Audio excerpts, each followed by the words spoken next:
What's up? Yeah, whose funeral? My character, his name is Sugar. You know, Sugar's more of, he's the villain's right-hand man. You know, we conjure this thing about robbing his bank, and then, you know, there's two other characters that we feel like would be the perfect, you know, you could say, scapegoats for us to get to where we need to go. And I pretty just make sure just everybody's in line doing their job, you know, there for Sugar, watching his back, and eventually watch everybody's back, because eventually we all become a team to go to that one thing. But I'm more of the quiet guy, don't talk much, and I always handle my business basically. Come on, man, you heard him. Give me the keys. Fucking amateurs. Sorry, Jim. And, you know, Hayden had done a film a few years ago called Takers. It was a bank heist movie as well, and he had acted in that with several musicians.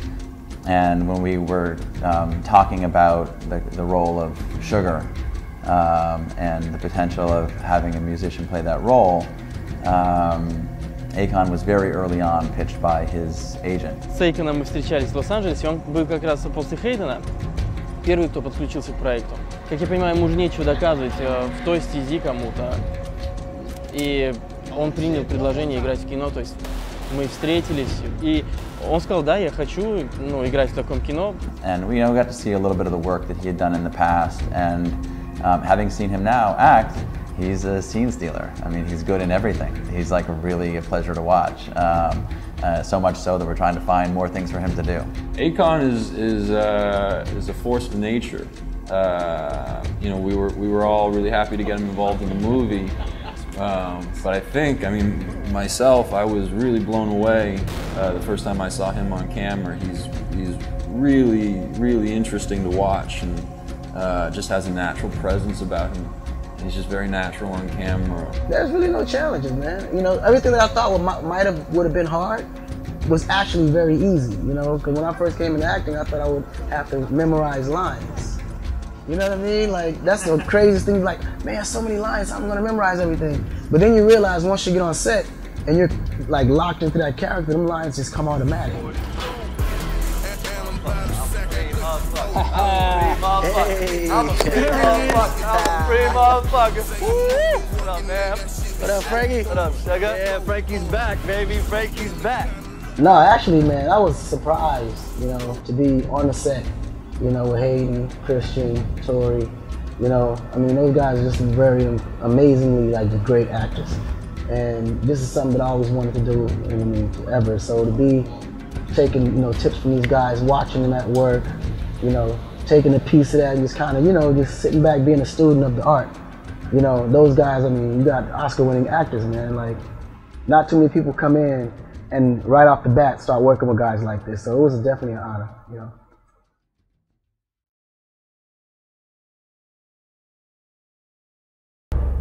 A great white shark, a stake to claim in the waters off Amity Island.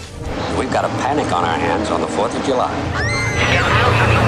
I worked on the shark and then operated the shark. I did a lot of underwater work. I'm a scuba diver as well. We had a miniature shark that was just the shark head, where they'd get camera angles of the shark head, and I was the diver that would operate it. I did a lot of work, a lot of different things on that. We had the scene where they're at the beach and they tell everybody to get out of the water. Remember the shot, and there's kids, but then 5 minutes later the real shark fin goes by. Well, I was operating that shark fin. If food don't kill you, the service will.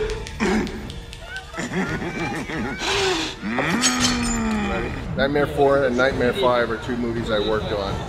And one of my fondest memories is seeing Robert Englund at a beach location we were at. We had finished shooting for the day, and he's in his full makeup with his Freddy Claw and his hat and his face in makeup, walking back to his trailer, and he's surrounded by like 20 little kids, like 5 and 6-year-olds, 8-year-olds, all coming with him, like it's Freddy holding his hand and everything.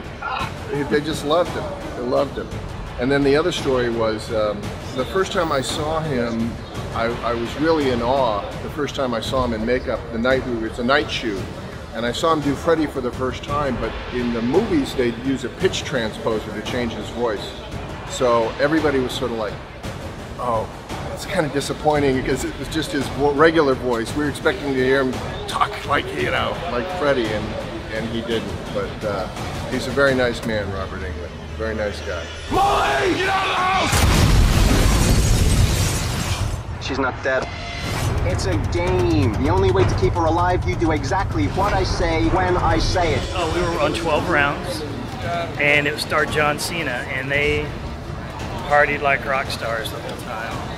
And they did this shot where they would light it on fire, and they'd put their hand over the top of the shot glass, and it would suction onto their hand after they put it out, and he would smell the aroma, and then he would shoot it.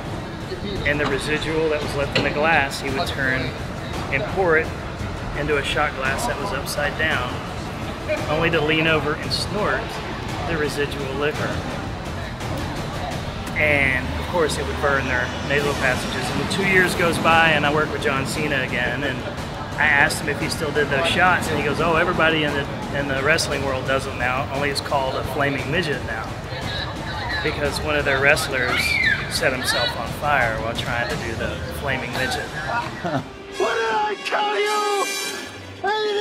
88 miles per hour! That was sort of, I just worked like a week on that show. I was working at Universal at the special effects department at Universal, and it was a Universal picture. And they were having trouble. Mike Lanteri was the guy who coordinated, was the special effects coordinator on that show, and they were having trouble with the fire. And a couple of guys in the shop knew about this product called Hydrofire, and I knew about it as well. And we did some experiments, and we showed Lanteri, he liked it. He showed the director, they liked it. And we made a unit that went in the car that dropped the Hydrofire, and then basically once the car went out of frame, just took a torch and lit it. And the best gags are simple. The complicated ones look mechanical, but the simple ones usually look great.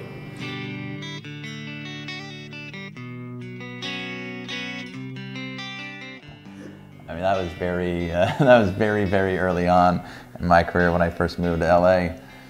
There was a brief period of time before I started producing, 15 years ago. I was shooting this music video in Los Angeles, and it was one of those music videos that has like a story to it, and it's for a band called Creed. So we were shooting in this alleyway between this church and whatever this other building was, and I was supposed to be playing this strung-out heroin addict that was hallucinating these bugs being all over him. So we had this bug wrangler who had covered me with crickets, I think it was, and so the director had just called cut. I'm trying to get like the rest of these bugs off me, and the church that was right next to us was, it turned out, where they were shooting Fight Club. And so Brad Pitt opened the door and walked out. He sees me getting the bugs off me, and he like lights up a cigarette, on a smoke break, and he looks at me and he's like, "One day, kid." I was there with my bugs.